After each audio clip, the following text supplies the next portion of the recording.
If you want to eject SIM tray on POCO M8 Pro, then first of all, we're gonna take a look at the bottom of the phone where we can find our SIM tray in here. On the SIM tray, we also have this SIM tray hole. So we're gonna use the eject tool that you can find inside the box, and we're gonna put it into this hole over here.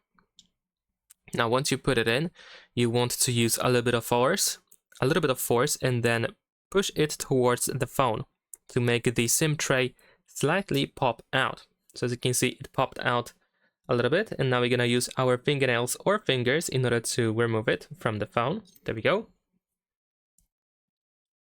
And this is how the SIM tray looks like. So as you can see here, we have the SIM card slot number 1, and on the reverse side, we have SIM card slot number 2. So let me use my SIM cards in here, and we're gonna just insert them to match the shape of the slot, and they go in quite easily. So as you can see, no issues at all. And we can of course also use the second SIM card slot.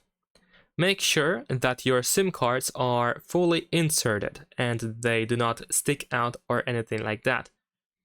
Once you have them inserted into their slots, we just have to put the SIM tray back into the phone and just slide it in with your finger and make sure that it is fully in and it doesn't stick out from the phone in order to avoid causing damage to the phone in the future. And that is pretty much it. Subscribe to my channel.